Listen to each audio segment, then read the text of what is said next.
స్తోత్రముడా నీకు స్తోత్రం. ఏమిచ్చి నీ రుణాన్ని తీర్చుకొనగలమయ్యా. హల్లెలూయా హల్లెలూయా. మొదటి నిమిషాలు మన హృదయాంతరంగంలో స్తుతులైన కర్పించుదామా. హల్లెలూయా హల్లెలూయా హల్లెలూయా. మహిమాన్వితుడా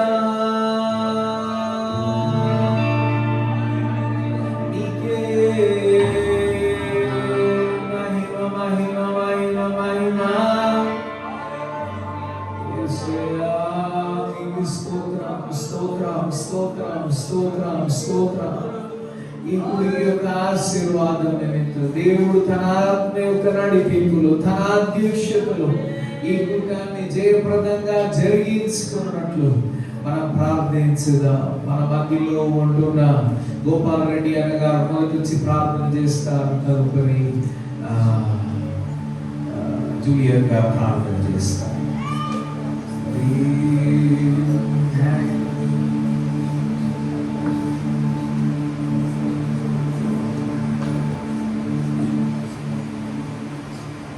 పరిశుద్ధుడా పరిశుద్ధుడా దేవగల తండ్రి, గొప్ప దేవ, సర్వాధికారి, నమ్మదగిన దేవానికి ప్రతి ఒక్కరిని బలపరచు ఆశీర్వదించినాను. మా అమ్మగారికి అయ్యగారికి మా చారుజ్యం దయచేసినందుకు నీకు స్తోత్రాలు. అయా మా వ్యతిరేక సంఘం బాబుగా వాడుకో ప్రభు ఎవరొస్తులను అయా అందరినీ బలపరచు ఆశీర్వదించడానికి నీ సన్నిధికి వచ్చి నేను ఆరాధించడం ఈరోజు జరిగే కార్యక్రమం ఆది నుంచి అంతం వరకు నీవే నడిపించడం నేను ప్రార్థన చేస్తున్నాను. ప్రతి కుటుంబం కూడా మా ప్రభావం వేసయ్యా అందరం నేను ఆరాధించుటకు నేను సూచించుటకు ఏ బిడ్డ ఏ రూపంతో వచ్చిందో మాకు తెలియదు ప్రభు. అసత్యమైనది నీకు ఏది లేదు ప్రభు. సమస్తానం సాధ్యమే నీకే చేయ అని మేము ప్రార్థన చేస్తున్నాను. నాయన ఆశ్చర్య కార్యం చేయవాడు నీవే, అద్భుతాలు కల్పించేవాడు నీవే నాయన అని మేము ప్రార్థిస్తూ అయా నా చిన్న ప్రార్థన ఆలోచించు. నన్ను నేను తగ్గించుకొని నేను నేర్చుకుంటాను. నగరేయన యేసునామములో అడిగి వేడుకుంటున్నాను తండ్రి. స్తోత్రం స్తోత్రం స్తోత్రం. పరిశుద్ధుడ మహోన్నతుడ సర్వాధికారి సృష్టికర్త సర్వలోకనాథ నీకు స్తోత్రం చెల్లిస్తున్నాము తండ్రి. గతించిన దినములన్నీ నీ కృపలో మమ్మల్ని సజీవ లెక్కలు ఉంచిన నీ కృపను బట్టి నీకు స్తోత్రం చెల్లిస్తున్నావు తండ్రి. మమ్మల్ని ప్రేమిస్తున్న దేవుడు, ఆదరిస్తున్న దేవుడు తండ్రి, కనికరిస్తున్న దేవుడు తండ్రి, పాపులుగా ఉన్నప్పుడు మమ్మలను నన్ను రక్షించిన దేవుడు తండ్రి. నాన్న యేసే నీ పరిశుద్ధుడు గనుక మిమ్మల్ని పరిశుద్ధులుగా ఉండులాగున కోరుకుంటున్నావు గనుక తండ్రి యేసే మేము పరిశుద్ధులుగా ఉండడానికి సహాయమును దయచేయండి. వాక్యము ద్వారా మా ప్రవర్తనను నడబడిని సరి చేసుకోవడం దానికి సహాయమును దయచేయండి. పరిపూర్ణ స్థితిలోకి మాకు నడిపించి మనం అడుగుతున్నాము తండ్రి. నీకు స్తోత్రం చెల్లిస్తున్నాము తండ్రి. వారంలో జరిగిన ప్రతి కార్యక్రమం నాన్న వివాహ రిసెప్షన్లో వివాహంలో ప్రయాణంలో నాయన మార్గం అంతట్లో మీరు తోడైంది సంరక్షించి నీ కాపుదల దయచేసి మంచి కాపరిగా మాకు తోడైంది చెయ్యబట్టి నడిపిస్తున్న దేవుడు అవుతాను. ఇది తప్ప మాకు అవసరం లేదు, ఇది తప్ప మాకు నిక్కేది తండ్రి.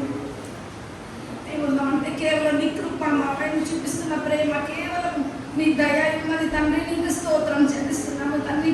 నీ ప్రేమను నీ కృపను గ్రహించి వారిగా ఆయన నీ దృష్టికి మేము అనుకూలంగా ఉంటున్నామో లేదో నీ వాక్యం ద్వారా పరీక్షించుకొని మా నగలను సరి చేసుకోవడానికి అనేక సమయాల్లో తండ్రి నీ దాసుల ద్వారా వాక్యంలో మాట్లాడుతున్న దేవుడవు తండ్రి. నీ వాక్యం త్రోసివేసే బిడ్డలుగా కాకుండా దీన్ని లోబడే బిడ్డలుగా ఉండడానికి సహాయములు దయచేయము తండ్రి. యేసయ్య నీకు స్తోత్రం. మంచి హృదయాలను దయచేయండి తండ్రి. ఏక మనస్సును దయచేయండి. ఆత్మలు ఏకము కలిగి నిన్ను స్తుతించే భాగ్యమును దయచేయము తండ్రి. నీకు స్తోత్రం. మాకు ఇచ్చిన రక్షణను బట్టి నీకు స్తోత్రం చెల్లిస్తున్న రక్షింపబడిన అనేక మంది ఉన్నారు. ఆయనను సమస్త జనుల మీద నీ కృపను చూపిస్తున్న దేవుడవు తండ్రి. నీ కనికరం ఎంత గొప్పదయా, నీ ప్రేమ ఎంత గొప్పదయా గ్రహించి రావడానికి సహాయమును దయచేయము తండ్రి. పశ్చాత్తాప హృదయమును దయచేయండి. పాప ఒప్పుకోలను దయచేయము తండ్రి. మారు మనస్సును దయచేయము. రక్షణ కోరుకున్న వారికి దయచేసి దేవుడవు తండ్రి. నీకు స్తోత్రమయ్యా. నాన్న నీ దగ్గరికి రావడానికి సహాయమును దయచేయము. రక్షకానికి స్తోత్రం. తాన దిమ్మన నీ స్థానంలో గడపైన ప్రతి బిడ్డను దీవించి ఆశీర్వదించి రాని బిడ్డను కూడా దర్శించము. నాన్న యేసయ్య నీకు స్తోత్రం చెల్లిస్తున్నాము తండ్రి. నీవిచ్చిన ఇప్పుడు తాన దినమున తండ్రి నీ స్థానంలో నీ వాక్యంతో నింపమని అడుగుతున్నాము తండ్రి. నీకు స్తోత్రం చెల్లిస్తున్నాము తండ్రి. ఏసే బిడ్డలు ఏ బిడ్డలు అయితే ఏ హృదయంతో వచ్చిన్నారు, ఏ బాధలు వేదన వచ్చినారు, సమస్తం ఎదిగిన దేవుడు తండ్రి. ఏసే నీ ఇంతకు వస్తున్నామయ్యా. అనారోగ్యంలో ముట్టి స్వస్థపరచండి. నా మానసికంగా కృంగిన వాళ్ళ ఆత్మీయ స్థితిలో దిగజారిన వాళ్ళు లేవనైతే దేవుడము తండ్రి. నీకు స్తోత్రం. ప్రతి వాటికి సమయం కలదనాలు నాన్న. ఏసే నేను ఏకనాలు సేవనిచ్చిన రీతిగా తండ్రి ఏసయ్య సమయం కొరకు కనిపెడుతున్న బిడ్డలకి నాయన దాని ఉత్తరం దయచేయమని అడుగుతున్నాను. ఎందుకంటే నీవే సమస్తానికి అధికారమై ఉంటున్నావు తండ్రి. నీకు స్తోత్రం. సృష్టికర్తవు తండ్రి. నీకు స్తోత్రం చెల్లిస్తున్నాం. ఆ దేహమును పరిశుద్ధపరచుకుని నాన్న దేహంతో ఘనపరచడానికి సహాయమును దయచేయండి. నాన్నను చూపిన మాదిరి మేము చూపించడానికి లోకం ఎలా బ్రతకాలో మాకు ధైర్యమును దయచేయము తండ్రి. నీకు స్తోత్రం. నిన్ను కలిగిన జీవితం ధన్యము కనుక తండ్రి. నిన్ను పొందుకొని నీ స్వార్థను మేము మారడానికి సహాయమును దయచేయము రక్షక. నీకు స్తోత్రం. మరొకసారి తండ్రి అనారోగ్యంలో ముట్టి స్వస్థపరచండి. రోజుగా ఉన్నామని బలపరచము తండ్రి. స్వస్థతను ఆరోగ్యమును దయచేయమన్నా మీకు దయచేసిన నానేసే నీ లేఖనాలు సెలవిస్తున్నాయి కదయ్యా.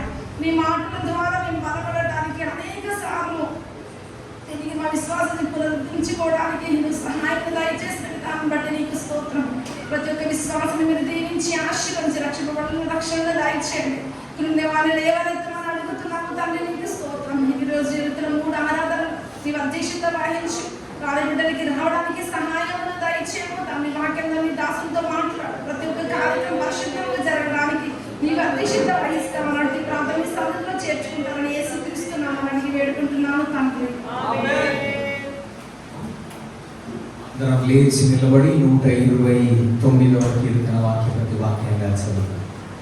అందరం లేచి నిలబడి 129వ కీర్తన వాక్య ప్రతి వాక్యంగా చదువుదాం. మధ్యలో ఉంటున్న శ్రీకాంత్ గారు వచ్చి చదువుతారు. 129వ కీర్తన.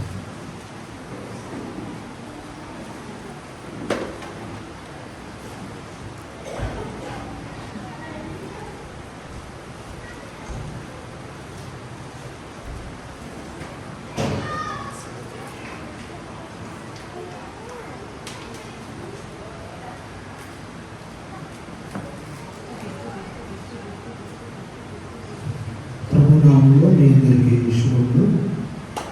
129వ కీర్తన మార్చి చదువుకున్నాం.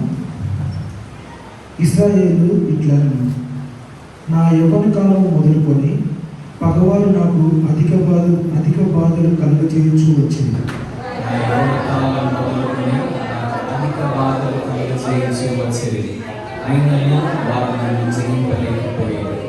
దున్నువారు నా వీపు మీద దున్నిది, వారు చాళ్లను పొడుగుగా చేసిరి.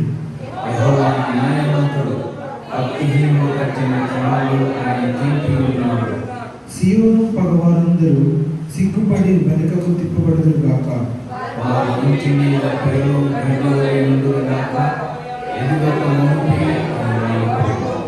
కోయివాడు తన గొప్పిలినైనను పనలు కట్టువాడు తన ఒడినైనను దానితో నింపుకొనడు.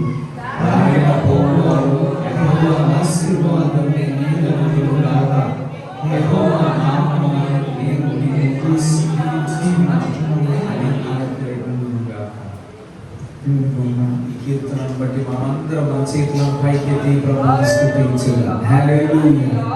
నీకు స్తోత్రం, నీకు స్తోత్రం, నీకు స్తోత్రం. అనుగ్రహించిన ఈ యాత్ర కీర్తనను బట్టి నీకు స్తోత్రాలయ్యా. ఈ అరణ్య ప్రయాణంలో మీరు మాకు తోడై ఉన్నారు. నీకు మహిమ కలుగుగాక. హల్లెలూయా, హల్లెలూయా. నిన్ను మహిమపరుస్తూ ఉన్నాం, నిన్ను ఘనపరుస్తూ ఉన్నాం. మంచి దేవుడు మీరు. ఇతరులు మాట్లాడుతూ ఉన్న మాటలు మా జీవితంలో ఫలింపనొల్లక మీ ఆశీర్వాదాలు మా జీవితంలో నిలిచి ఉన్నట్లు కృప చూపు దైవమా. మీకు స్తోత్రం. హల్లెలూయా, హల్లెలూయా, హల్లెలూయా. మీకు మహిమ కలుగుగాక, మీకు మహిమ కలుగుగాక. అనేక బాధలు మా జీవితంలో కలిగినప్పటికీ, అనేక సమస్యలు మా జీవితంలో వచ్చినప్పటికీ నీవెంతైనా నమ్మదగిన దేవుడవుగా మేము నీకు స్తోత్రం. నీకు మహిమపరుస్తూ, నీకు ఘనపరుస్తూ పరలోకమందున మా తండ్రి మాకు అనుగ్రహించిన కీర్తనం బట్టి స్తోత్రం. మేము పాడి నీకు స్తుతిస్తూ ఉంటుండగా ఇజ్రాయేల్ చేయి స్తుతుల మీద ఆసీనుడమైన దేవుడు, మీకు పైన శ్వాసనగా మా స్థుతులు మీ సన్నిధిలోనికి వచ్చుంటారు. దావీదు వలె ఆర్భటిస్తూ మీ సన్నిధిలో ఆనందించటానికి కృపను అనుగ్రహించవలసి ప్రార్థన చేస్తూ యేసు నామములో అడుగుతున్నాం. అందరికీ సుపరిచితమైన కొన్ని మాటలు పాడి మా ప్రభువు మహిమపరచు.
మీ చిత్తాన్ని మా జీవితంలో బయలుపరుస్తూ వచ్చినారు. నీకు స్తోత్రం. మీ చిత్తం సంపూర్ణమైనది.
సమర్పణ చేస్తున్నాం. నీకే అయ్యా పాద వస్త్రములుగా మా జీవితాలను సమర్పణ చేస్తూ ఉన్నాం. మేమేమై ఉన్నామో మమ్మల్ని మేము నీ హస్తము సమర్పణ చేస్తూ ఉన్నాం. ఈ ప్రశస్త రక్తం చేత శుద్ధీకరించి మీ నామములకు యోగ్యంగా మీరు మమ్మల్ని తీర్చిదిద్దిన ఈ రాక వరకు మమ్మల్ని సిద్ధపరుస్తా నిలబెడతారు. అనేకులుగా మీరు మమ్మల్ని తీర్చిదిద్దుతారు కాబట్టి మీకు స్తోత్రాలు తెలియజేస్తాం. మమ్మల్ని తగ్గింపుతో మీ హస్తం సమర్పణ చేస్తాం. ఇంకా మీ సన్నిధిలో మీ మాటలు మేము ఆలకించుకుంటాం. అంశాల ప్రకారం ప్రార్థించబోతున్న మీ కృప మెండుగా అనుగ్రహించవలసి ప్రార్థన చేస్తాం. యేసు నామములో ఈ ఆరాధనను అడుగుతున్నాం తండ్రి.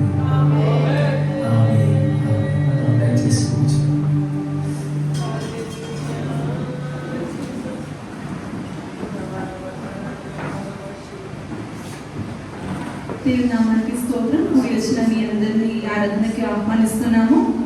అందరూ బాగున్నారా? అందరూ సంతోషంగా ఉన్నారు. ఈ వారం నూతనంగా వచ్చిన వారు ఎవరైనా ఉన్నారా? ఈ సహవాసానికి నూతనంగా వచ్చిన వారు. అమ్మ మీ పేరు? దివ్య.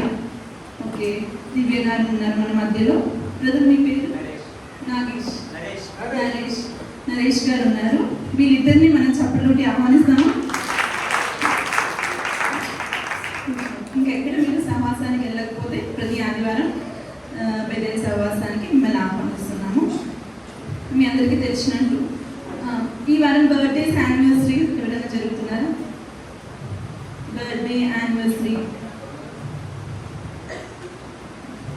జోన్ భూషణం గారు, సంధ్య సిస్టర్ గారు వాళ్ళ ఒక యానివర్సరీ జరుగుతున్నారు. వాళ్ళ గురించి మనం ప్రార్థన చేద్దాం. దివ్య, జోనా తన ఫస్ట్ బర్త్డే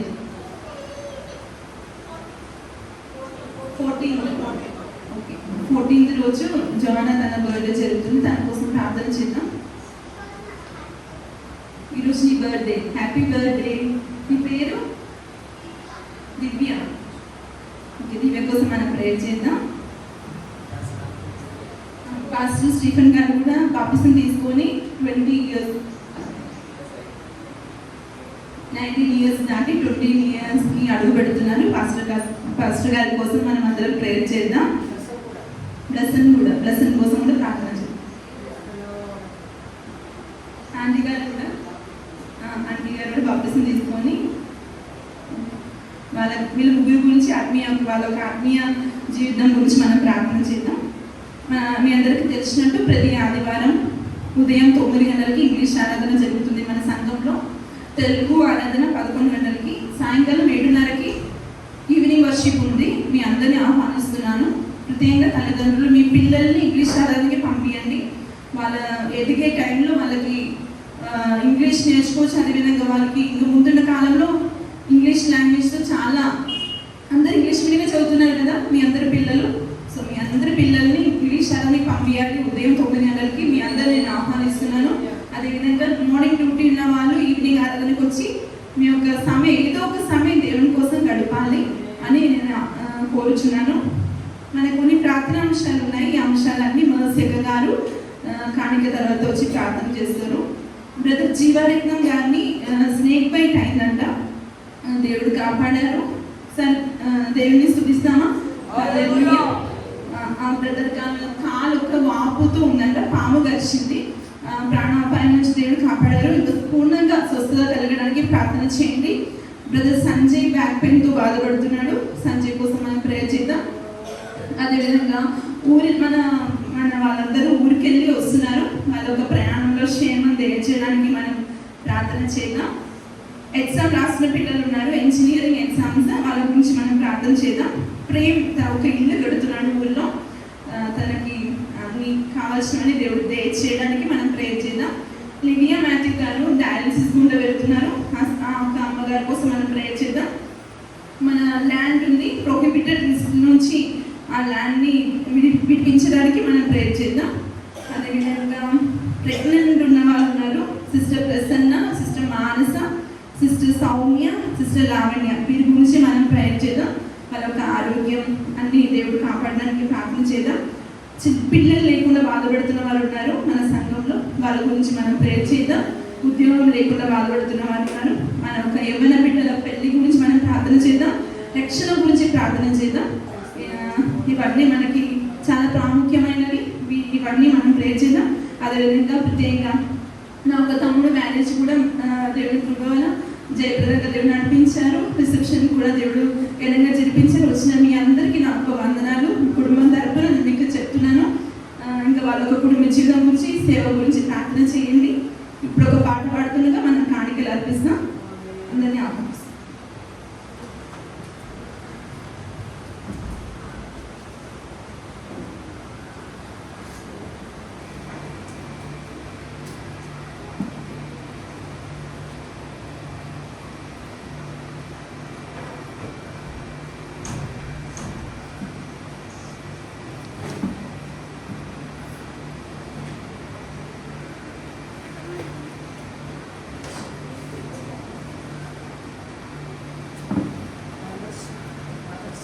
యేసు నీ కృపలో మమ్ము కాపాడు దేవా అన్న పాట మనం పాడి ప్రభువుని మహిమపరుస్తాం.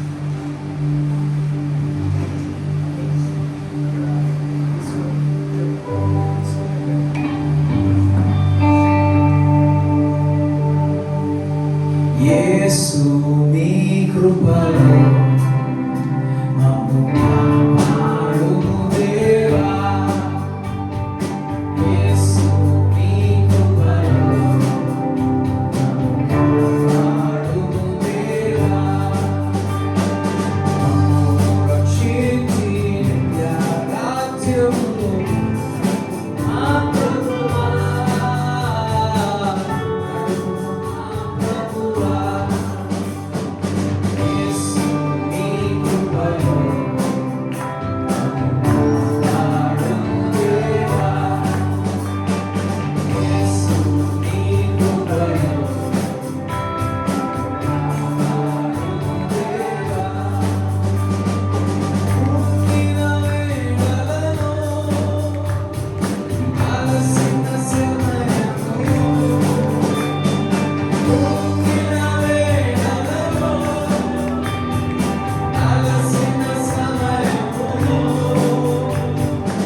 నాయన నీకు స్తోత్రము నాయన, నిన్న నేడు ఏకరీతిగా ఉన్న దేవుడిగా ప్రభువా నువ్వు మాకు తోడుగా ఉండి సదాకాలము నా ప్రభువా తోడుగా ఉంటారన్న వాగ్దాన ప్రకారం నా ప్రభువా నాడు మమ్మల్ని తోడుగా నడిపిస్తున్నది రావడానికి స్తోత్ర అయా. ఇంతవరకు ఆరాధనలు తోడుగా ఉన్నందుకు నీకు మహిమ కలుగునుగా నా ప్రభువా అయా. ఆరాధనకు యోగ్యుడైన దేవుడుగా ప్రభువా నీకు స్తోత్ర, స్తుతి పాత్రుడిగా స్తోత్రాలుడిగా ప్రభువా నువ్వు మా మధ్యలో ఉన్నందుకు నీకు కృతజ్ఞతలు చెల్లిస్తూ ఉన్నాము ప్రభు. నీకు మహిమ కలుగునుగాక.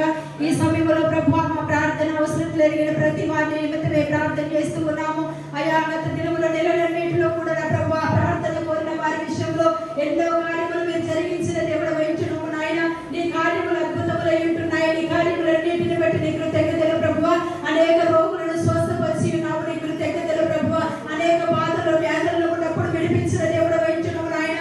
ఏనాడు కూడా విడిచిపెట్టలేదయ్యా. నీకు స్తోత్రం. మా కష్టకాలంలో మా సహకారిగా ఉన్న దేవుడు ప్రభువా నీకు స్తోత్రము నాయన. నదుల్లో దాటిన ఆజ్ఞ మధ్య నడిచినాడు ప్రభువా నువ్వు మాకు తోడుగా ఉన్న దేవుడు ప్రభు నీకు కృతజ్ఞతలయ్యా. అదే విశ్వాసముతో యొక్క మధ్యాహ్న కాలంలో మళ్ళీ సంధికి వచ్చి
దేవుని అతి పరిశుద్ధ నామమునకు మహిమ కలుగును గాక. ఈ మంచి ఉదయకాల సమయంలో ఈ ఆరాధన రెండవ ఆరాధన చేసిన ప్రతి ఒక్కరికి ప్రభువైన యేసుక్రీస్తు వారి శ్రేష్ఠ నామంలో శుభాలు తెలియజేస్తాను. కొందరు కొంతకాలం తర్వాత మా మధ్యలో చేసిన కొందరు నేను చూస్తూ ఉన్నాను. పావని యొక్క సహోదరుడు, అలాగే ఆయన నూతనంగా దాంపత్య జీవితంలో ప్రవేశించినాడు. ఆయన సతీమణి అనుకుంటాను. సహోదరుని నేను చూస్తూ ఉంటున్నాను. నేను సంఘం తరపున ఇక్కడికి ఆహ్వానిస్తున్నాను. అలాగే ఇక్కడ మన్నయ్య గారి యొక్క అక్కగారు, వారి అక్కగారు, వారి నాన్నగారిని నేను చూస్తూ, వారి అమ్మగారిని నేను చూస్తూ ఉంటున్నాను. మొదటిసారి వచ్చినప్పుడు బాగా గుర్తున్నది. నేను కూడా మా మధ్యలో ఉండటం చాలా సంతోషం. ఆయన గారు కుటుంబం దేవుడు నేను ఆశీర్వదించగా మరి యొక్క మధ్యలో ఇప్పుడే వచ్చినట్టు నేను చూస్తున్నాను. నేను కూడా ప్రభుత్వంగా ఆహ్వానిస్తున్నాను. ఆల్రెడీ మనం ఆహ్వానాలు పలికినప్పటికీ వారు ప్రత్యేకంగా మన మధ్యలో వారు కనబడుతుంటున్నారు. ప్రభువు నేను ఆశీర్వదించగా మంచిగా. గత వారంలో మన సంఘాలలో 2 వివాహాలు జరుగుతూ ఉండినాయి. అందరికీ తెలుసు, మన నాన్సీ విజయ్ గారి యొక్క వివాహం, అంటే మన మధురానగర్ సంఘంలో నుంచి మరి యొక్క సహోదరి విష్ణుప్రియ యొక్క వివాహం. మాస్టర్ గారు చెప్పినారు, వాక్యం నుంచి మాట్లాడాలి. నేను దేవుని సన్నిధిలో వేచి ఉంటుంది. సోమవారం వివాహం అయితే అనేక వైవాహిక వాక్య భాగాలు మనకు మనస్సులో ఉన్న అనేక పర్యాయాలు మనం మాట్లాడినాం. అలా కాకుండా ప్రభు ఆయన నూతనమైన ఒకటి అనుగ్రహించినట్టే ఆదివారం మధ్యాహ్నం దేవుడు నాకు ఒక వాక్య భాగాన్ని అనుగ్రహించాడు. ఆ వాక్య భాగాన్ని నేను సాయంకాల ఆరాధనలో ఆల్రెడీ మాట్లాడినాను. కానీ సాయంకాల ఆరాధనలో చాలా తక్కువ మంది వస్తారు. కానీ కుటుంబాలకి మాత్రం కాదు, వ్యక్తి జీవితాలకు మాత్రం కాదు, విశ్వాసికి అత్యవశ్యకమైన కొన్ని బిందువులు నేను మీ ముందు ఉంచా ఇష్టపడుతూ ఉంటాను. కొద్ది నిమిషాల ధ్యానం నిమిత్తం మత్తయి సువార్త 1వ అధ్యాయం 19వ వచనం నుండి 25 వరకు ఉంటున్న వచనాలు మనం అందరూ దేవుని వాక్యాన్ని గౌరవిస్తూ లేచి నిలబడి చదువు. మత్తయి సువార్త 1వ అధ్యాయం 19 నుండి 25 వరకు ఉంటున్న వచనాలు మనందరం కలిసి దేవుని వాక్యాన్ని గౌరవిస్తూ. తమ్మి అక్కడ వెనకాల కూర్చున్న వాళ్ళు ప్రతి ఆదివారం ముందు ఉన్న చీరలు నింపిన తర్వాత మీరు పండుగ అక్కడ కూర్చోగలిగితే యవనస్తులకి ఏం సమస్య? దా ముందుకు రండి, ముందుకు రండి, ముందుకు రండి. ఆయన ముందు కూర్చుంటే నువ్వు ఇంకెక్కడ ఉండాలి? ముందు ఉన్న చీరలు ఫిల్ చేసిన తర్వాత యవనస్తులైన వారందరూ తొందరగా రావాలి.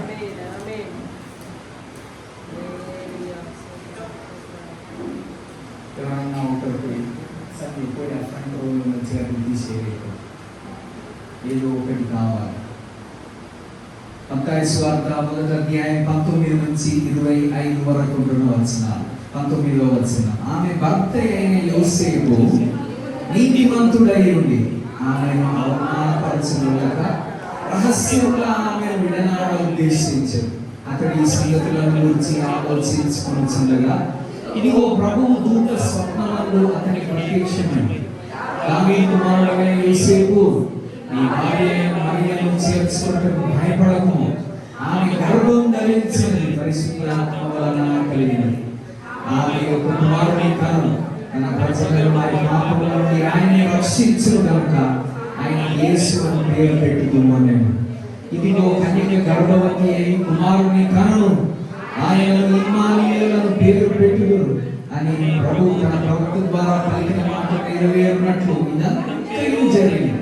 ఇమ్మానుయేలును పేరునకు భాషాంతరమున దేవుడు మనకు తోడని అర్థం. యోసేపు నిద్ర మేలుకొని ప్రభు దూత తనకు ఆజ్ఞాపించిన ప్రకారం చేసి తన భార్యను చేర్చుకొని ఆమె కుమారుని కనుగొనకు ఆమెను ఎరుగుకునేను. అతడు ఆ కుమారునికి యేసు అని పేరు పెట్టాడు. ప్రార్థించగా పరలోకమందున మా తండ్రి, ఇది నీ వాక్యం. నీ వాక్యం దేవా మమ్ము బలపరచగలిగినది. ఈ వాక్యం మమ్ము కట్టగలిగినది. ఈ వాక్యం మా జీవితంలో అనవసరమైన సంగతులను తీసివేయగలిగినది. ఈ వాక్యం మీ ప్రజలతో ఎందుకు మీరు మాట్లాడగోరుచుంటున్నారో మీరు ఎరుగుతూ ఉంటున్నారు. మీ కార్యములను వ్యక్తి జీవితాలలో స్థిరపరచండి అయ్యా.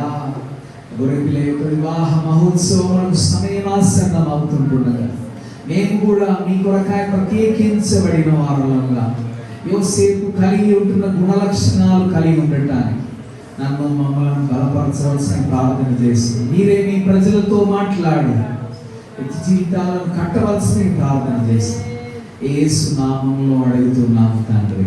ఆమేన్. అందరూ దయచేసి కూర్చున్నారు.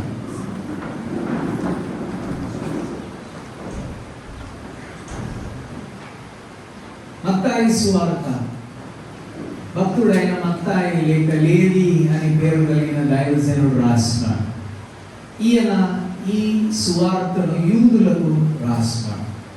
అప్పుడు ఈయన యొక్క గురి ఏమిటంటే దైవావేశం చేత ఈయన రాసిన ఈయన యొక్క గురి ప్రభువైన యేసుక్రీస్తును రాజుగా యూదుల ముందు ప్రస్తుతపరచడం. అందుకే రాజైన యూదుల రాజైన యేసును మనం మత్తాయి సువార్తలో చూస్తాం. అంత మాత్రమే కాదు, రాజు ఉంటే రాజు యొక్క రాజ్యంలో ఉంటే ఒక మేనిఫెస్టో ఉంటుంది. రాజ్యం ఎలాగో పరిపాలన జరుగుతుందో దాన్ని గురించిన సంగతులు రాజుకు ఉంటాయి, రాజ్యానికి ఉంటాయి. దానిని గురించి మత్తాయి సువార్త 5 నుండి 7 వరకు ఉన్న అధ్యాయాలలో మనం చూస్తాం. మంచిది. ఈ మత్తాయి యూదులకు ఆయన ఈ సువార్తను రాస్తూ ఉంటున్నప్పటికీ దైవాదేశం కలిగిన ప్రతి లేఖనం నేటి కూడా మనకు మన జీవితంలో అన్వయించడానికి వర్తించడానికి సరి అయినది అని నేను గుర్తు చేస్తూ ఉంటున్నాను. మొదటి వచనం యొక్క ప్రారంభంలో ఇలా రాయబడినది, అబ్రహాం కుమారుడు దావీదు కుమారుడైన యేసుక్రీస్తు వంశావళి. మత్తాయి రాసేటప్పుడు ఈయన యూదులకు రాజు అని తెలుపటానికి అనేక పర్యాయాలు ఇంకొక పదాన్ని ఉపయోగించినట్లు మనం జాగ్రత్తగా ఈ స్వార్థం చదివితే మనం అర్థం చేసుకోగలుగుతాం. ఆ మాట ఏంటిదంటే ప్రభువు తన ప్రవక్త ద్వారా పలికిన మాట నెరవేరుటకు అని మరలా మన మత్తాయి స్వార్థలు కనబడుతుంది. అంటే ప్రభు అయిన యేసుక్రీస్తు ఏదో యాదృచ్ఛికంగా నీవలే నావలే ఈ లోకంలో వచ్చిన వ్యక్తి కాదు. తండ్రి అయిన దేవుడు మానవ రాశి పట్ల ప్రణాళిక కలిగి తన అద్వితీయ కుమారుణ్ణి ఆయన అనుగ్రహించి ఉన్నాడు. ఎవరిని గురించి ప్రవక్తలు మాట్లాడినారో, ఎవరిని దూతలు ఏ సంగతులను చూడవెరచినారో ఆయనను బయలుపరచినాడు. ఆయనే ప్రభు అయిన యేసుక్రీస్తు అని మరలా మత్తాయి ప్రస్తుతపరచడం మనకి ఈ స్వార్థలో మనం చూడగలుగుతాం. కానీ దాన్ని వదిలేసేయాలి. ఫేడర్ ఇవి కట్ చేసి ఇక్కడ ఉన్నాయి తీసి. మత్తాయి స్వార్థ 1వ అధ్యాయం 23వ వచనంలో అలా మనం చూస్తాం. ప్రభువు తన ప్రవక్త ద్వారా పలికిన మాట నెరవేరునట్లు. 2వ అధ్యాయం 15వ వచనంలో మనం చూస్తాం. ప్రవక్త ద్వారా ప్రభువు సెలవిచ్చిన మాట నెరవేర్చబడినట్లు. 23వ వచనంలో చూస్తాం. ఆయన నజరేయుడు అనబడునని ప్రవక్తలు చెప్పిన మాట నెరవేరునట్లు ఇలాగూ జరిగెను. అలా ఇంకా అనేక వచనాలలో ఈ స్వార్థలో మనం చూడగలుగుతాం. దేవునికి మహిమ కలుగుగాక. మంచిది. మొదటి వచనం మనం చూస్తే ఎంత అద్భుతంగా ప్రభు అయిన యేసుక్రీస్తును మత్తాయి గారు పోర్ట్రేట్ చేస్తూ ఉంటున్నారో మనం గమనించగలుగుతాం. మొదటి వచనం ఇలా చెప్పబడుతుంది. మొదటి వచనం అబ్రహాం కుమారుడు దావీదు కుమారుడైన యేసుక్రీస్తు వంశావళి కదా. యోసేపు కుమారుడు అని రాయాలి కదా, కానీ అక్కడ ఏమని రాస్తుంది? అబ్రహాం కుమారుడు దావీదు కుమారుడని యేసుక్రీస్తు వంశావళి. ఎందుకు అలా చెప్పబడుతుందని ఎప్పుడన్నా మీరు ఆలోచన చేసినారా? ఎందుకు అని అంటే ఈ ఇరువురికి యూదుల యొక్క సమూహంలో 7 నిబంధనలను గురించి కొన్ని నెలల క్రితం నేను మాట్లాడుతూ ఉండినట్లు నాకు బాగా గుర్తుంది. మీకు గుర్తున్నా లేకపోయినా అందులో ప్రాముఖ్యమైన నిబంధనలు ఈ ఇరువురికి ఇవ్వబడ్డాయి. అబ్రహాముతో దేవుడు నిబంధన చేస్తున్నాడు. దావీదు యొక్క నిబంధన లేక డేవిడ్ కవెనెంట్ అని దాన్ని పిలుస్తారు. దావీదుతో దేవుడు చేసిన నిబంధన ఏంటంటే నీ సింహాసనం నిరంతరం నిలుచును అని నిబంధన చేస్తున్నాడు. అబ్రహాముతో దేవుడు నిబంధన చేస్తున్నాడు. ఏం నిబంధన అంటే నీ సంతానం ఆకాశ నక్షత్రముల వలె ఇసుక రేణువుల వలె విస్తరిస్తారు. నీ ద్వారా ప్రతి కుటుంబం, ఇంకొక మాటలో ప్రతి జాతి ఆశీర్వదింపబడునని ఆశీర్వచనాన్ని అబ్రహాముకు అనుగ్రహించినాడు. కానీ ఆలోచించండి, దావీదు యొక్క సింహాసనం నిరంతరం నిలిచింద తన కుమారుల జీవితాన్ని మనం చూస్తే సొలొమోను కాలం వచ్చేసరికి మంచి సువర్ణాక్షరాలలో లిఖించగలిగిన కాలంగా మనకు అనిపించిన తన కాలం అయిపోవుట తోడనే తన కుమారుడైన రెహబాం పరిపాలన ప్రారంభించిన తోడనే ఐక్యంగా ఉంటున్న దేశం విడగొట్టబడినట్లు మనం చూస్తూ ఉంటున్నాం. రెండు అంగిని చించి రెండు భాగాలుగా తీసుకొచ్చి ప్రవక్త అప్పచెబుతూ ఉంటున్నాడు రెహబాముకు లేక యెరోబోముకు. రెండు దేశాలుగా చీల్చబడ్డది, ఇజ్రాయేల్ యూదాలుగా చీల్చబడ్డది. మరి నీ సింహాసనం నిరంతరం నిలుచును అని దేవుడు ఇచ్చిన వాగ్దానం నిరర్ధకమైనదని అర్థమా?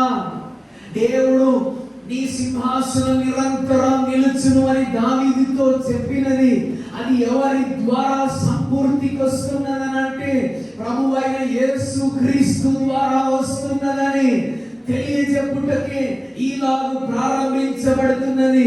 అబ్రహాము కుమారుడు దావీదు కుమారుడైన యేసు క్రీస్తు యొక్క వంశావళి. ఎందుకు అబ్రహాము కుమారుడు అని సెలవిస్తూ ఉంటున్నాడు? ఇస్హాకు ద్వారా అన్ని కుటుంబాలు ఆశీర్వదింపబడుతామని దాని అర్థమా? లేక ఇస్హాకు కుమారులు ఇరువురు గొడవ చేస్తున్నారు కదా, ఒకటి అనుకుంటే అవతలోడు వారికంటే గమనిగా ఉన్నాడు కదా. అన్న ఆరోగ్యంతో బలంతో హీరో అని అనుకుంటే తమ్ముడు వారికంటే సూపర్ గా ఉన్నాడు. గర్భంలోనే అన్న తలకాయని పట్టుకొని అన్న జుట్టును పట్టుకొని వాడు పోరాటం స్టార్ట్ చేసినప్పుడు వారి ద్వారా వస్తుంది ఆశీర్వాదం, యాకోబు ద్వారా వస్తుందా, ఏశావు ద్వారా వస్తుందా ఆశీర్వాదం? నిన్ను బట్టి ప్రతి కుటుంబాలు ఆశీర్వదింపబడును అని అబ్రహాముకు దేవుడు వాగ్దానం చేసినప్పుడు ఆ వాగ్దానం యొక్క సంపూర్తి నేను నీవు విశ్వసిస్తూ ఉంటున్న ప్రభువైన యేసు క్రీస్తు ద్వారా సంపూర్తిలోనికి వస్తున్నదని మనం మరువద్దు. దేవునికి మహిమ కలుగును గాక. హల్లెలూయా. అందుకే మత్తయి సువార్త యొక్క ప్రారంభం రాజు యొక్క జననంతో ప్రారంభిస్తూ ఉంది. జ్ఞానుల రాజును వెలుగుతున్న 2వ అధ్యాయం 1వ వచనం. అలాగే మత్తయి సువార్త యొక్క ముగింపు రాజు యొక్క మరణంతో పునరుద్ధానంతో ప్రారంభించబడుతుంది. అబ్రహాము తన ఏకైక కుమారుడైన ఇస్హాకును బలి అర్పణ ఇచ్చిన ప్రకారం లోక పాపముల నుండి క్షమాపణను అనుగ్రహించుటకు లోక పాపమును మోసుకొని పోవు దేవుని గొర్రె పిల్ల అయిన ప్రభువైన యేసు క్రీస్తు యొక్క శిలువ బలియాగాన్ని, ఆయన మరణం మానవ రాశికి అనుగ్రహించిన ఆశీర్వాదాన్ని మత్తయి సువార్త తెలియజేస్తున్న దేవునికి మహిమ కలుగును గాక. హల్లెలూయా. ఇది ఈ సువార్తను గురించిన సంక్షిప్త పరిచయం. మనం చూస్తూ వచ్చిన వాక్య భాగంలోనికి మనం వెళ్ళినాం. ఎవరు వివాహంలో మాట్లాడరు, కానీ దేవుడు నాకు ఇచ్చినాడు ఏం చేయాలి, మాట్లాడాలి. ఇది వివాహ కార్యక్రమం కాకపోయిన వ్యక్తి జీవితాలకు కూడా దీనిలో ఉంటున్న సంగతులతో అనేక పాఠాలు అనుగ్రహించబడతాయని నేను కూడా నమ్ముతూ ఉంటున్నాను.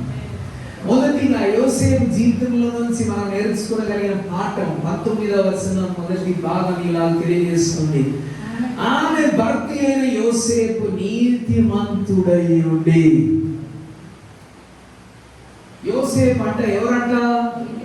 నీతిమంతుడు. పరిశుద్ధ గ్రంథం చెబుతుంది నీతిమంతు ఒక్కడును లేడు కదా. నీతిమంతుడు ఎవరన్నా ఉన్నారా? ఒక్కడు లేడు. అందరూ పాపం చేసి దేవుడు అనుగ్రహించు మహిమను పొందలేకపోతున్నారు. అయితే ఇక్కడ చెబుతుంటున్న నీతి, రోమాపత్రికలో చెబుతుంటున్న నీతికి ఉంటున్న తేడా ఏంటిదంటే అది దేవుడు అనుగ్రహిస్తూ దేవుని ముందుకు వెళ్ళగలిగిన నీతి. ఇక్కడ ఉంటున్న నీతి లోకం యొక్క కనుల ముందు ఉంటున్న నీతి. యోసేపు నీతిమంతుడై ఉన్నాడు. మనం విశ్వాసులైన మనం కూడా నీతిమంతులుగా తీర్చబడ్డామని మనకు తెలుసు. ఎట్లా నీతిమంతులుగా తీర్చబడ్డాం? రోమాపత్రిక 5వ అధ్యాయం 1వ వచనం ఇలాగ చెబుతుంది. రోమాపత్రిక 5వ అధ్యాయం 1వ వచనం, అయితే విశ్వాసములో నీతిమంతులుగా తీర్చబడి మన ప్రభువైన యేసుక్రీస్తు ద్వారా దేవునితో సమాధానం కలిగి ఉన్నాము. ఎలాగ నీతి మనకు అనుగ్రహించబడ్డది? నీతిమంతుడైన ప్రభువైన యేసుక్రీస్తు ద్వారా మనం నీతిమంతులుగా తీర్చబడ్డాం. క్రీస్తు యొక్క రక్తం చేత మనం శుద్ధీకరించబడ్డాం.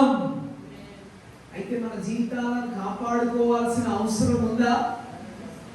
తప్పకుండా ఉంది కదా. మన జీవితాలను శుద్ధీకరించుకోవాల్సిన అవసరం ఎంతైనా ఉంది.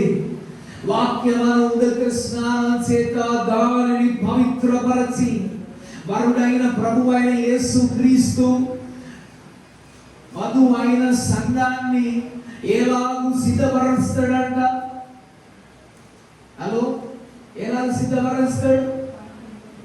వాక్యమన్న ఉదక స్నానం చేత దాన్ని పవిత్రపరచి వివాహం యొక్క సమయంలో వారాల నుంచే ప్రారంభించబడి క్రీములు పూసుకోవటం, సెలూన్ కు వెళ్ళటం తప్పేం లేదులేండి. ఎందుకంటే వారిని చూస్తూ ఉంటున్న ఒకే ఒక రోజు, దాని తర్వాత ఎవరు చూడరు కదా. దాని తర్వాత ఎక్కువ మంది ఏం చూడరు. ఆ రోజు మాత్రం అందరూ వారిని చూస్తారు. కాబట్టి సిద్ధపడవలసిన అవసరం ఎంతైనా ఉంది. సంఘాన్ని దేవుడు ఎలా సిద్ధపరుస్తాడంట? వాక్యం అన్న ఉదక స్నానం చేత దానిని పవిత్రపరుస్తాడు. అప్పుడు మొదట మనం క్రీస్తు రక్తం చేత కడగబడిన మన దైనందిన జీవితంలో దేవుని వాక్యం ద్వారా మనం సిద్ధపరచబడుతున్నాం, కడగబడుతున్నాం. తీతుకు రాసిన పత్రిక 3వ అధ్యాయం 5వ వచనం చెబుతుంది, తన ఆత్మ ద్వారా ఆయన స్నానం మనకు అనుగ్రహిస్తాడు. చదవండి.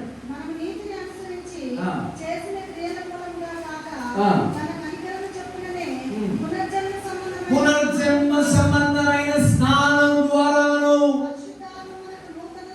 పరిశుద్ధాత్మ మనకు నూతన స్వభావం కలుగజేయటం ద్వారా నేరా పరిశుద్ధాత్మ నూతన స్వభావం మనకు అనుగ్రహిస్తుంది. మనకి ఎట్లా నూతన స్వభావం వస్తుంది? చాలా మంది బాప్తిస్మం దగ్గరకు వెళ్ళినప్పుడు తప్పుడు అవగాహనతో వెళ్తారు. కొంచెం మంది స్త్రీలు లేక తల్లిదండ్రులు చెబుతారు, మా అబ్బాయిని ఒకసారి ముంచండి. ముంచితే ఏమవుతాడనంటే తడిసి బయటికి వస్తాడు.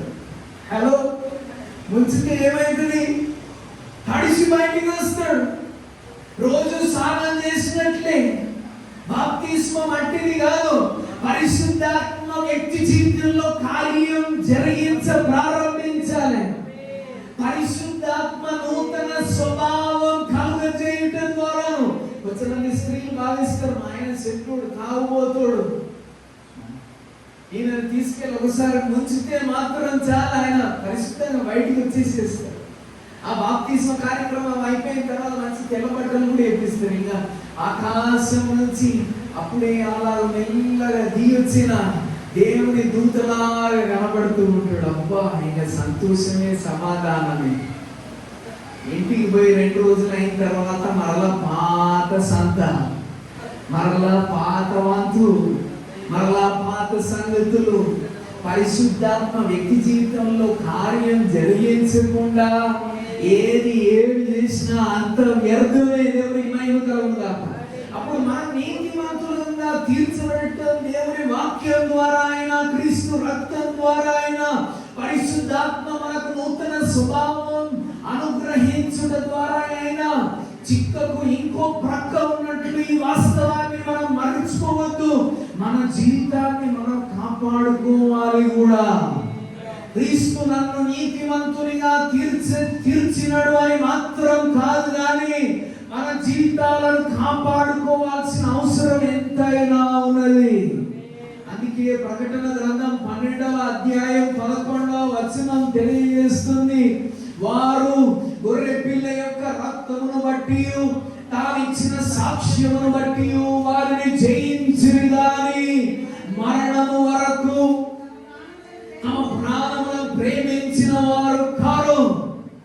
గొర్రె పిల్ల యొక్క రక్తమును బట్టి వారి ఆంగులను, వారి జీవితాలను వారు ఉదుకుకున్నా, వారి సాక్ష్యాన్ని కాపాడుకున్నారు. దేవునికి మహిమ కలుగును గాక. మంచి యోసేపు జీవితంలోనికి వస్తాం. నీతిమంతుడైన యోసేపు, సాక్ష్యాన్ని కాపాడుకుంటున్న యోసేపు. మన జీవితాలను అనేకులు చూస్తూ ఉన్నారని మనుషుల ముందు బాహ్యంగా కనపరచడానికి ఉంటున్న నటన కాదు. హలో, కొంచెంమంది అంటారు మనుషుల ముందు నటించద్దు, మనుషుల ముందు చూపించద్దు. తప్పక మనుషులు మనల్ని చూస్తూ ఉంటున్నారు. అందరికీ బైబిల్లో ఏముందో తెలియదు తెలుసా? చాలా మందికి తెలిసిన బైబిల్ ఎవరనంటే నువ్వు నేను. అనేకులు ఎరిగిన క్రైస్తవులు ఎవరనంటే క్రీస్తును కలిగిన నీవు నేను.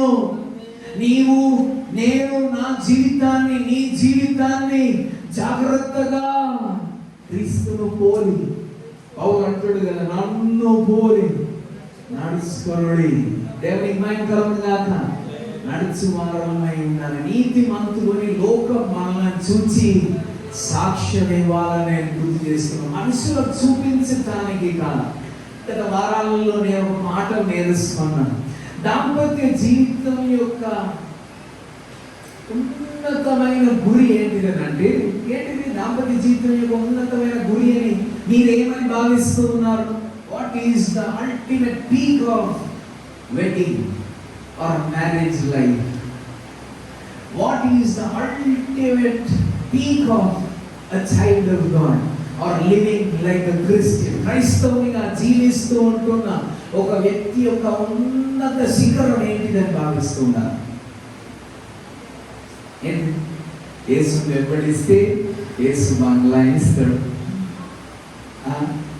యేసును వెంబడిస్తే యేసు ఉద్యోగం ఇస్తాడు. యేసును వెంబడిస్తే 3 పూటల భోజనం వల్ల మీదకి వస్తుంది.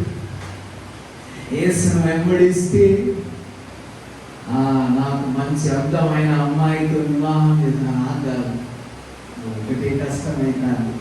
దేవుడు కృపనిస్తున్నాను. నా భార్య కూడా చెబుతుంది. హలో, నా భార్య కూడా చెబుతుంది. నేను చెబుతున్నాను ఇక నా భార్య కూడా చెబుతున్నాను. ఒకటే కష్టమైతాను. ఆమె కించపరచట్లేదు. ఒకటే కష్టం అవుతుంది. గమనించండి, వైవాహిక జీవితం యొక్క గురి ఏమిటి? లేక విశ్వాస జీవితం యొక్క గురి ఏమిటి? ఏంటి? ఆనందం పొందటమా? ఆనందించటమా? కాదు. హలో, ఆనందం దానిలో భాగం. విశ్వాస జీవితంలో ఆనందం భాగం కదా. ఆనంద యాత్ర, ఆత్మీయ యాత్ర అదొక భాగం మాత్రమే. అల్టిమేట్ పీక్ ఏంటి తెలుసా? ఉన్నతమైన శిఖరం ఏంటి తెలుసా? నా విశ్వాస జీవితం ద్వారా, నా వైవాహిక జీవితం ద్వారా, నేను క్రీస్తుతో నడుచుట ద్వారా దేవుడు మహిమ పొందుచున్నాడా? దేవునిని మహిమ పరచటం అత్యున్నతమైన దేవుని మహిమ పరచటం నాకేం దొరుకుతుంది కాదు. నేను యేసును వెంబడిస్తే నాకేం దొరుకుతుంది కాదు. నేను యేసును వెంబడిస్తూ ఉంటే నాకు బంగ్లా దొరుకుతుందా? బంగ్లా దొరికితే నేను యేసును వెంబడిస్తా. కారు దొరికితే యేసును వెంబడిస్తా. జేబు నిండా ధనం ఉంటే యేసును వెంబడిస్తా. కాదు, అవన్నీ ఆయన చూసుకుంటాడు.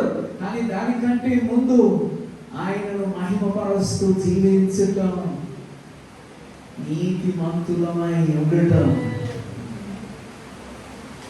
అందరూ మనం అనీతిమంతులని ఏం చెప్పరు. కొందరు చదువుతుంటుండొచ్చే, దేనికి పనికి వస్తుంది, ఆయన దేనికి పనికి వస్తున్నాడని అంటుండొచ్చు. కానీ అందరూ తప్పకుండా చెప్పరు కదా, చెప్తారా? చెప్పు. కావాలంటే మనం డబ్బులు ఇచ్చి నేను మంచి వాడని మనుషులతో కూడా చెప్పించచ్చు కూడా. కానీ అందరూ నేను మంచి వాడని కూడా చెప్పరు. తప్పకుండా ఎవరో నిజంగా నేను మంచి వాడను అని నిన్ను గురించి నన్ను గురించి సాక్ష్యం ఇస్తారు. యోసేపు తన సాక్ష్యాన్ని కాపాడుకున్న నీతిమంతుడు. దేవుని మహిమ.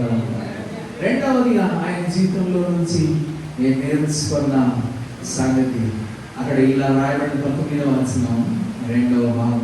నేను అవమానపరచనులక రహస్యమున విడనాడను ఉద్దేశించాను. ఈయన ఎంత నీతిపరుడు అంటే అవమానపరచడానికి అనేక సంగతులు ఆయన దగ్గర ఉన్నా. మనకు తెలుసు, దైవావేశం ద్వారా లేక పరిశుద్ధాత్మ ద్వారా మరియ గర్భం దాల్చినదని మనకు తెలుసు. కానీ ఆనాడు వరకు ఏనాడు ఒక స్త్రీ అలాగూ గర్భం దాల్చలేదు. అంటే అవమానపరచడానికి యోసేపు దగ్గర అనేక స్ట్రింగ్స్ ఉన్నాయి. He can pull any string what he wants to. shame Mary. ఆమెను కించపరచడానికి, ఆమె క్యారెక్టర్ అసాసినేట్ చేయడానికి, లేక ఆమె స్వభావమును చంపడానికి, ఇదిగో నాకు ఆమెతో ప్రదానం చేయబడేది. కానీ మేము కలువక మునుపే ఎన్నడూ ఎక్కడ ఆలకించలేని ఒక సంఘటన ఇదిగో ఆమె దగ్గర కనబడుతుంది. ఈమె మంచిది కానీ ఈమె జీవితం చెడ్డది అని చెప్పుకోవటానికి అనేక సంగతులు యోసేపు దగ్గర ఉన్నాయి. కానీ యోసేపు అవమానపరచనోళ్ళక. ఇదిగోండి, విశ్వాస జీవితంలో ఇది మనకి ఎలా వర్తిస్తుంది? చాలా మంది భావిస్తారు, చాలా మంది ఏమని భావిస్తారు అంటే ఎక్కిపోవటానికి నేను ఒకరిని తొక్కితేనే నేను ఎక్కిపోగలుగుతున్నానని భావిస్తాను. ఇప్పుడు వరకు మనం రెహబోంని గురించి ఆలోచన చేసుకుంటున్నాం కాబట్టి రెహబోం అంటే ఆలోచన చేసినాం కదా. ఎవరు రెహబోం? ఎవరు? సొలొమోను యొక్క కుమారుడైన రెహబోం. రెహబోం ఏం చేస్తున్నాడు? మా నాయన నీ చిటిక మేలు మీద భారం వేస్తే నేను మీ భుజముల మీద భారం వేస్తాను అన్నాడు. అంటే ఆయన ఎదుగటానికి, ఆయన రాజ్యం కట్టుకోవటానికి రెహబోం ఏమంటున్నాడు అంటే నేను మిమ్మల్ని తొక్కి లేక మీతో పని చేయించుకొని నేను అభివృద్ధి చెందుతాను. శాడిజం కలిగిన వారు అలాగా ఆలోచన చేస్తారు. యోసేపు అట్టి వాడు కాదు. యోసేపు అవమానపరచనోళ్ళక. ఇదిగోండి, మనం అభివృద్ధి చెందేది ఇంకొకరిని కించపరచి అభివృద్ధి చెందలేము. హలో, ఇంకొకరిని తప్పు బట్టి ఆ అభివృద్ధి చెందలేము. మనం ఇంకొకరిని చిన్న చూపు చూసి మనం అభివృద్ధి చెందలేము. నువ్వు అభివృద్ధి చెందాలంటే నా జీవితంలో నేను పాటిస్తుంటున్న ఒక వాక్యం ఉంది. మత్తయి సువార్త 7వ అధ్యాయం 12వ వచనం. ఇంగ్లీష్లో సంక్షిప్తంగా ఇట్లా రాసి ఉంటుంది, do to others what you would have them do to you. ఇతరులు నీకు ఏమి చేయగోరుచున్నారో, మనుషులు మీకు ఏం చేయవలెనని మీరు కోరుదురో అలాగనే మీరు వారికి. ఇంగ్లీష్ రాసింది, do to others what you would have them do to you. ఇంకొకరిని తొక్కి నీవు అభివృద్ధి చెందలేవు.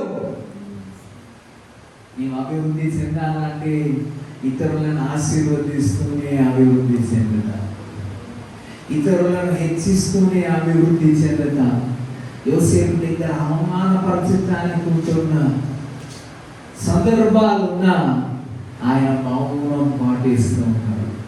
ఇదిగోండి, దాంపత్య జీవితంలో కూడా మీ భాగస్వామి వద్ద అనేక సంగతులు అవమానపరచడానికి ఉంటుండొచ్చు.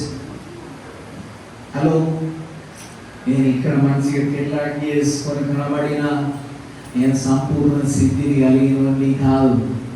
హలో, మీరు కూడా వివాహం చేసుకునేటప్పుడు సినిమాలు చూసి భావించుండొచ్చు, మా హీరో అందగాడు, కండలు తిరిగిన మెలికలు తిరుగుతూ ఉంటున్న అందగాడు అని భావించుంటుండొచ్చు. కానీ వివాహమైన 4 రోజులకు అనేక సంగతులు మీరు ఊహించలేని మెల్లమెల్లగా బయటికి వచ్చినప్పుడు అయ్యో అని అనుకోవటానికి వీల్లేదు. హలో, ఎవరన్నా సంపూర్ణ స్థితి కలిగిన వాళ్ళు ఉన్నారా? పర్ఫెక్ట్ మనిషి ఎవరన్నా ఉన్నారా? ఇప్పుడు నేనే ఉన్నాను అనుకోండి, నేనేం చేసేవాడిని అంటే ఇట్లా చేసేవాడిని. ఏం చేసేవాడిని? హలో, మన భారతదేశంలో ఏం చేస్తారు? ఇట్లా అంటారు, కథం అంతే. ఇక మనుషులు వచ్చాడా? ఈ వారంలో జరిగిన ఒక దుర్ఘటన సర్వూర్ నగరంలో మీరు విన్నరేమో.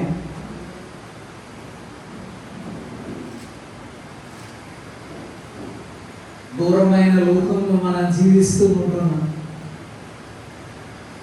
ఘోరంగా చంపి సెప్టిక్ ట్యాంక్లో వేసి సిమెంట్ తీసుకుని వచ్చి మూసేసినోడు దేవుని గురించి తెలియజెప్పాల్సినోడు.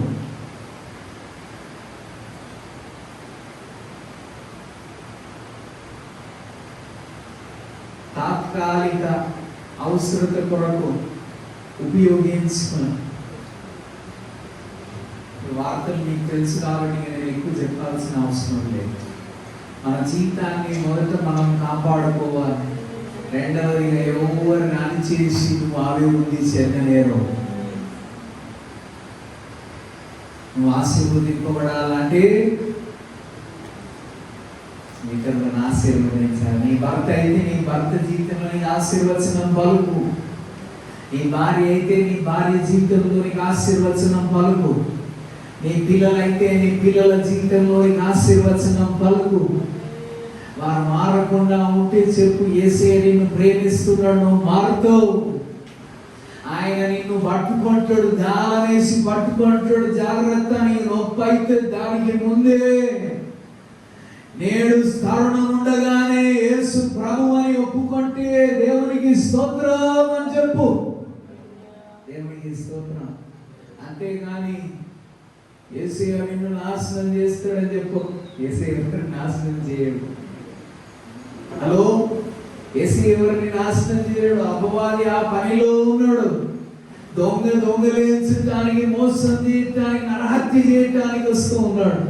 నా యేసు జీవమును, సమృద్ధి అయిన జీవమును అనుగ్రహించడానికి ఈ లోకానికి వచ్చినాడని యోహాను సువార్త 10వ అధ్యాయం తెలియజేస్తున్నది కదా. మూడవదిగా ఈయన జీవితంలో నుంచి మనం నేర్చుకోగలిగిన పాఠం 20వ వచనం.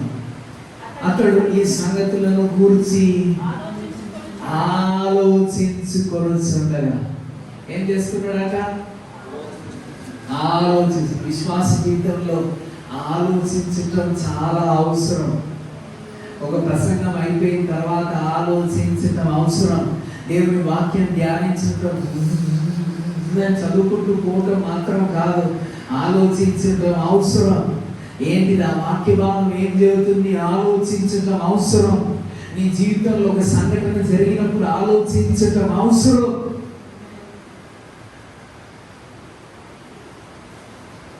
ఈ సంగతులను గురించి ఆలోచించుకొనుచుండగా భక్తుడైన యోసేపు ఆలోచిస్తున్నాడంట.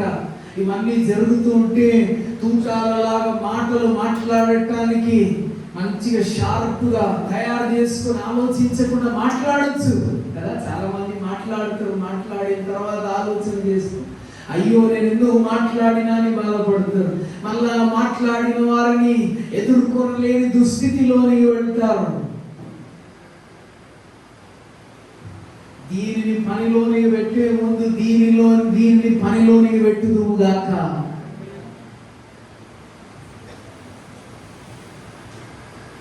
ఆలోచించుకొనుచుండగా ఆలోచించిన ఒక వ్యక్తిని ఆలోచించని ఇంకొక వ్యక్తిని ఇరువురు తప్పు చేసినారు. వారిని నేను మీ ముందు పరిచయం ఇష్టపడుతూ ఉంటున్నాను. పేతురుగా యేసయ్య మరలా చెబుతూ ఉంటున్నా, ఆలోచించకుండా నేను నిన్ను ఎరగనని 3 పర్యాయాలు చెప్పినాడు. కానీ తర్వాత ఆలోచించినాడు, అయ్యో నా రక్షకుని నేను తృణీకరించినది. ఇంకొకడు మరలా యేసు, ఇద్దరు బృందంలో ఉన్న వాళ్ళే, ఇద్దరు యేసును వెంబడించిన వాళ్ళే. ఇస్కరియోతు వాడైన యూదా, ఈయనే రక్షకుడు అని తెలిసిన, ఈయన చేసిన అద్భుతాలను మరలా చవి చూసిన, 800 దేనాలను మనకు అవసరం వస్తుంది, వారికి భోజనాలు కొంచెం పెట్టాలంటే దేవుడు చేసిన అద్భుతాన్ని చూసినాడు. అయినా కానీ యేసు అమ్మటానికి 30 వెండి కాసుల కొరకాయ వదిలిపెట్టేసి, ఇరువురు తప్పు చేసినారు, ఇరువురు ఆలోచించలేదు. కానీ కాలక్రమేణా ఒకడు మరలా ఆలోచించాడు, ఇంకొకడు ఆలోచన చేయలేదు. గిల్ట్లోనికి వెళ్ళిపోయినాడు, తప్పు చేశానన్న భావనలోనికి వెళ్ళిపోయినాడు. నీవు నేను కొన్ని సందర్భాలలో అలా ప్రతిస్పందించుంటుండొచ్చు. నీవు నేను పశ్చాత్తాపడిన మాత్రం చాలు, నా యేసు దగ్గరకు వచ్చిన మాత్రం చాలు, యేసయ్య నీవు చాలు అని అంటే మాత్రం చాలు.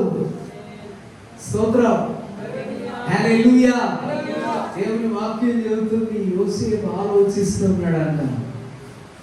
మన ఉద్యోగ స్థలంలో మనం ఆలోచిస్తూ ఉంటున్నామా? ఎవరినన్నా మనం కించపరిస్తే ఉద్యోగం, ఈ మధ్యలో ఒక చిన్న వీడియో ఇంటర్నెట్లో ట్రెండ్ అవుతుంది.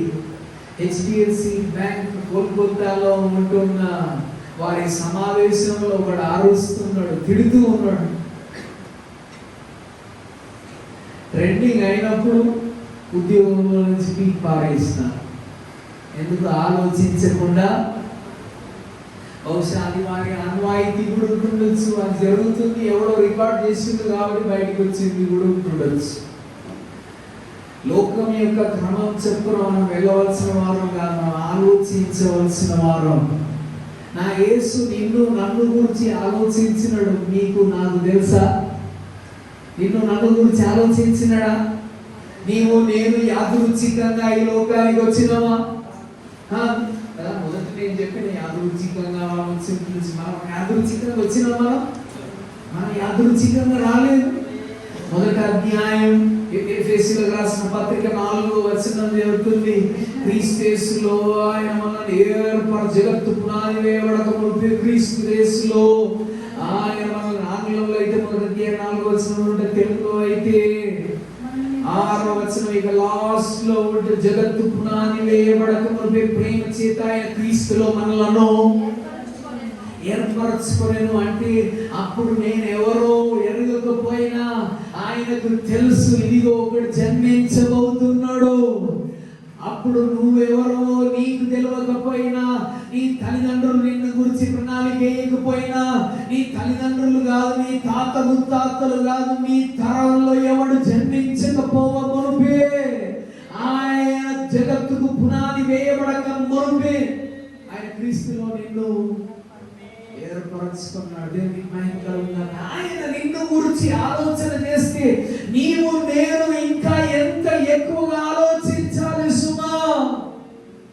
ఆయన నిన్ను నన్ను ఆలోచించి నీవు నేను ఉంటున్న ఈ స్థితిలోనికి పంపితే నీవు నేను ఎంత ఎక్కువగా మన పరిస్థితులను మనం ఆలోచించాలి. ఒకసారి ఆలోచించి, హలో, నీవు యాదృచ్ఛికంగా నీవు భారతదేశంలో తెలంగాణ రాష్ట్రంలో ఈరోజు వ్యక్తిగత సంఘంలో ఇక్కడ ఈరోజు లైవ్ స్ట్రీమ్ వెళ్తలేదు కాబట్టి బహుశా రికార్డ్ చేసి వేసినప్పుడు నువ్వు కూర్చుంటున్న స్థలంలో నీ ఉంటున్నావు అని అంటే దేవుడు నిన్ను ఏర్పరచుకున్నాడు. కాబట్టి దేవుడు అంత నిన్ను గురించి ఆలోచన చేస్తే మన క్రియలు ఎంత మనం ఆలోచించి చేయాలో ఒకసారి ఆలోచించండి.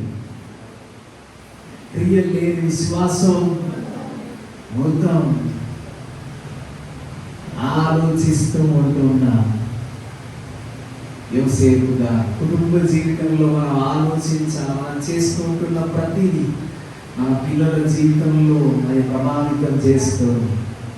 విశ్వాస జీవితంలో నేను చేస్తూ ఉన్న ప్రతిదీ ఈరోజు సెల్ఫ్ సెంటర్డ్ లోకంలో ఉంటున్నాం, స్వయం కేంద్రీకృతమైన లోకంలో ఉంటున్నాం, స్వార్థపూరితమైన లోకంలో ఉంటున్నాం. నేను, నాది, నాకు అని అంటున్నా, అన్ని నాకి పెడుతూ ఉంటున్న లోకంలో మనం ఉన్నాం. అన్ని నాకేం దొరుకుతున్నా, నాకేముంది, నాకేం చేస్తున్నారు కానీ మనం ఆలోచించాలి. దేవుడు నన్ను ఉంచిన కుటుంబం ద్వారా, దేవుడు నాకు అనుగ్రహించిన క్రైస్తవ జీవితం ద్వారా, దేవుడు నాకు అనుగ్రహించిన ఈజ్ ఆఫ్ లైఫ్ ద్వారా నేను క్రీస్తు మహిమార్థమై జీవిస్తున్నానా లేదా యోసేపు ఆలోచించేవాడు.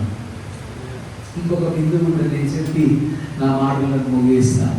3 సంగతులు నేర్చుకున్నాను. నేనేం నేర్చుకున్నాను? మొదటిగా నీతి మంత్రం. మన క్రియలను మనం కాపాడుకోవాలి. మన క్రియల ద్వారా రక్షింపబడుతున్నాం నేను చెప్పట్లేదు, కానీ లోకం చూస్తూ ఉంటున్నప్పుడు నీ జీవితాన్ని, నా జీవితాన్ని మనం కాపాడుకున్న వారంగా ఉందాక. ఒకసారి నేను సంఘానికి వస్తున్న విశ్వాసం నాకు చెప్తుంది, ఆదివారం రోజు తెల్ల బట్టలు వేసుకుని కనబడతాడు.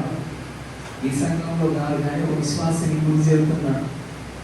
ఉద్యోగ స్థలంలో అంటే మండే నుంచి సాటర్డే వరకు ఆ వ్యక్తి దగ్గరికి, ఆ కంపెనీలో స్త్రీలు వెళ్ళాలంటే భయపడతారంట.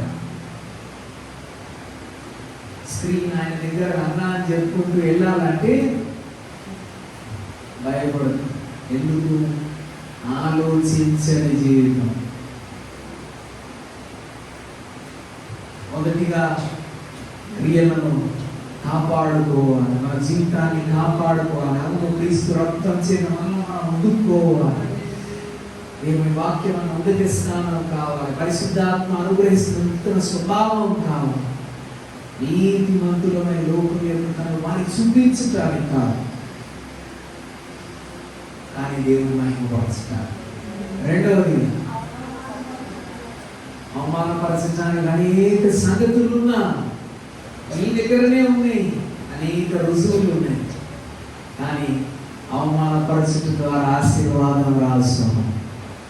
మూడవదిగా ఆలోచించుదాం. దేవుడు నన్ను ఉంచిన స్థలంలో ఎందుకు ఉంచినాడు, నన్ను ఉంచిన కుటుంబంలో ఎందుకు ఉంచినాడు, నన్ను ఉంచిన ఉద్యోగ స్థలంలో ఎందుకు ఉంచినాడు? అవమానపరచడం. నాలుగవది, దేవుని చిత్తాన్ని జరిగిస్తూ ఉంటున్నాను. 24వ వచనం, నిద్ర మేలుకొని తనకు ఆజ్ఞాపించిన ప్రకారం చేసి విధేయత చూపిస్తూ ఉంటున్నాను. దేవుని మాటలు ఎముకలకు సత్తువ కలుగజేస్తున్నాయి, కానీ ఎముకలు ఇరిగిపోకుండా కాపాడు. దేవుని మాటలు ఈ జీవకు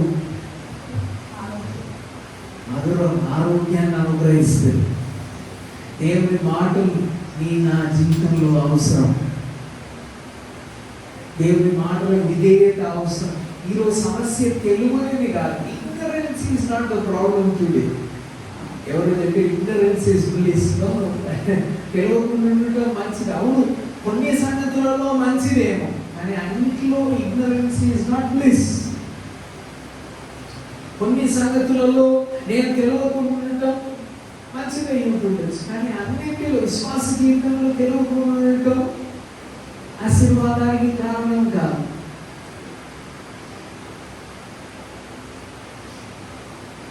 దేవుని వాక్యాన్ని ఎరిగి ఉన్న మనం ఈరోజు విశ్వాస జీవితంలో ఎరగలేము అని కాదు, నాకంటే చాలా ఎక్కువ తెలుసుకో ఇక్కడ కూర్చొని ఉంటుండొచ్చు. బహుశా నాకు అన్ని తెలిసినా నేను సంపూర్ణ స్థితి కలిగిన వాడు కాదు, ఇంకా నేను నా ముందు ఉంటున్న పరుగు పందెంలో పరిగెత్తుంటే పట్టుకొని ఉన్నాను కదా. ఫిలిప్పీయులకు రాసిన పత్రిక 3వ అధ్యాయంలో భక్తుడైన పౌలు గారు చెబుతాడు కదా, ఇది వరకే 12వ వచనం, నేను గెలిచి ఆయనను తన వృద్ధాప్యంలో రాస్తూ ఉంటున్నాడు. ఇంకా నేను పట్టుకోలేదు అంటున్నాడు, ఇంకా నేను గెలవలేదు. ఇది వరకే సంపూర్ణ సిద్ధి పొందితే ఆయనను నేను అనుకొనుటలేదు గాని నేను దేని నిమిత్తం క్రీస్తు చేత పట్టబడితినో దానిని పట్టుకొనవలెనని. మనకు తెలియదు అన్నది కాదు సమస్య, మనకు తెలుస్తూ ఉన్నది మనం చేస్తూ ఉన్నామా? నాకు తెలిసిన వాటిని నేను అనుభవిస్తూ ఉన్నానా? నాకు తెలిసిన సంగతిని నేను క్రీస్తును లోకానికి చూపించడానికి ఉపయోగిస్తూ ఉన్నానా? నా జీవితం మాదిరి కలిగినదై ఉన్నదా? దేవుని మాట ఏమిటో దేవుని దాసుడైన యోసేపు ఎరిగినడు. దానికి 100% విధేయత కనపరుస్తూ ఉన్నాడు. అక్కడ ఇట్లా రాయబడింది, యోసేపు నిద్ర మేలుకొని ప్రభు దూత తనకు ఆజ్ఞాపించిన ప్రకారం చేసి, దానికి ఒక్కటి ఎక్కువ ఒకటి తక్కువ. సౌలులాగా కొన్ని బట్టలు, కొన్ని గొర్రెలు లేక మందలు కొంచెం ఉంచుకొని, లేదు దేవుని మాటకు సంపూర్ణ విధేయత అవసరం, 100% విధేయత అవసరం. ఎవరు నిన్ను దాని కొరకాయ సిద్ధపరుస్తారు? పరిశుద్ధాత్ముడు నిన్ను సిద్ధపరుస్తాడు దాని కొరకాయ. నూతన స్వభావం కలుగజేయుట ద్వారాను, నూతన స్వభావం కలుగజేయుట ద్వారా. ఎవరు స్వభావం ఇస్తారు? పరిశుద్ధాత్ముడు నీకు ఆ నూతన స్వభావాన్ని ఇస్తాడు. నూతనంగా ప్రతిస్పందించడానికి, నూతనంగా పరిస్థితులను ఎదుర్కోవటానికి పరిశుద్ధాత్ముడు నిన్ను బలపరుస్తాడు.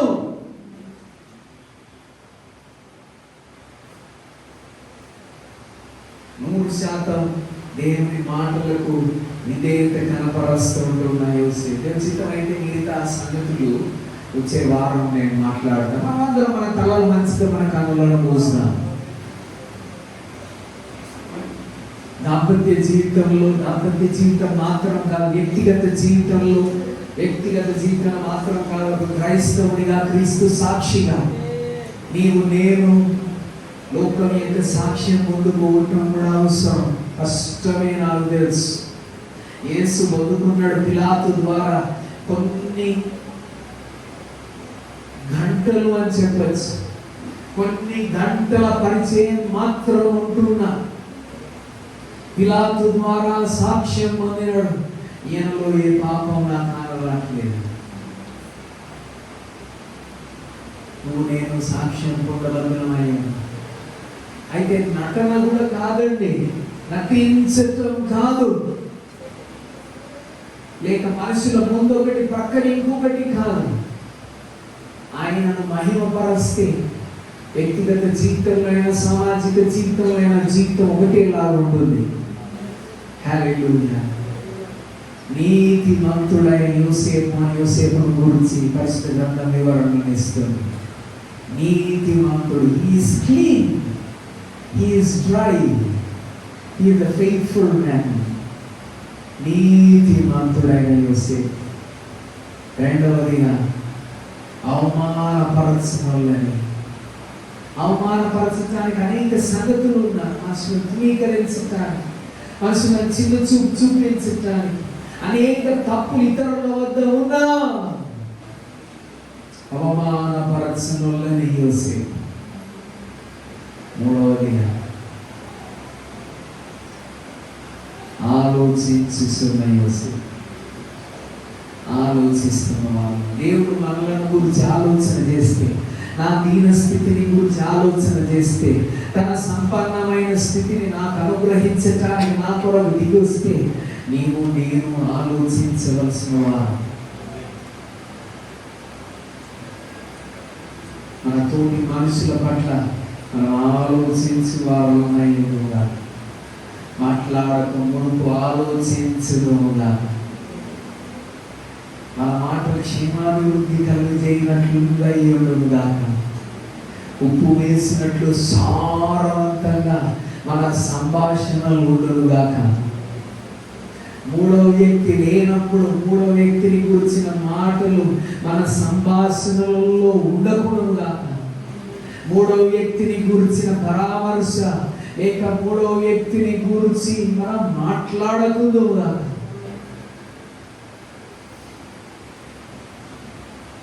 యేసును మహిమపరచటమే నా ఉద్దేశం, నా ఆనందం కాదు గురి. My joy or my happiness is not the key of Christian life or Christian married life. What do I get from the other person is not the goal of Christian marriage life or our Christian's life. Is my life glorifying God? నా జీవితం క్రీస్తును మహిమపరుస్తున్నదా? నా జీవితం క్రీస్తును చూపిస్తున్నదై ఉన్నదా? యేసు ఏర్పడుతున్నాడు, మీరు లోకమునకు ఆయన వెలుగు, ఆయన సూర్యుడు, నీతి సూర్యుడు. ఆయన వెలుగును కేవలం ప్రతిబింబించేవారమ్మా. నూతన వెలుగును తయారు చేయబోకు సుమా, నూతన వెలుగును నువ్వు చూపించబోకు. ఆయన వెలుగును ప్రతిబింబించే వారలా మాత్రమే. ఒక చంద్రుడు చేస్తూ ఉన్నట్లు లేక శూన్యంలోనికి పోతే భూమి ఎలాగూ తన వెలుగును సూర్యుని దగ్గర నుంచి తీసుకొని ప్రకాశిస్తుందో అట్టి పరిచర్య చేస్తూ ఉంటున్న వారమ్మా. హల్లెలూయా, హల్లెలూయా, హల్లెలూయా, హల్లెలూయా. నా జీవితాలను కట్టుమయ్యా.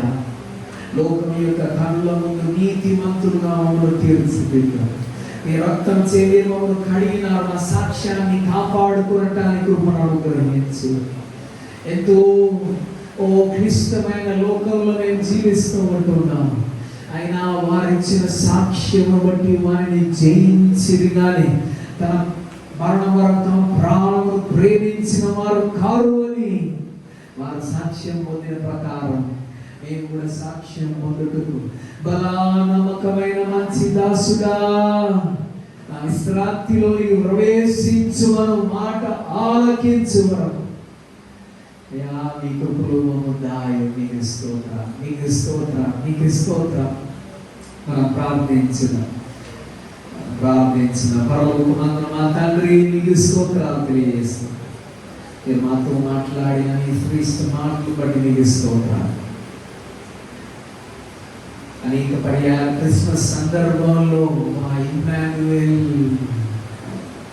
దేవుడు మనకు తోడుగా ఆ పదాన్ని గురించి మేము ధ్యానిస్తూ ఉంటాం. కానీ ఇక్కడే దాచించబడిన రహస్యాన్ని మీరు మాకు బయలుపరిచినందుకు మీకు స్తోత్రాలు తెలియజేస్తూ ఉంటాం.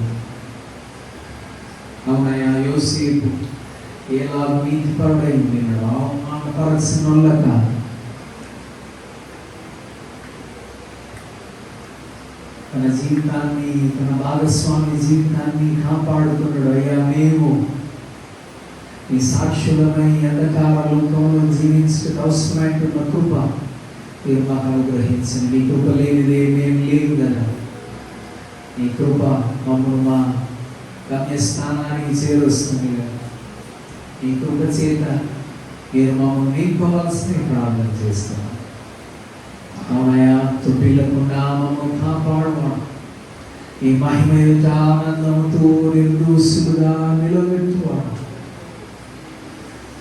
ఈ హస్తమర్పణలు మేము సమర్పణ చేస్తూ ఉంటాం.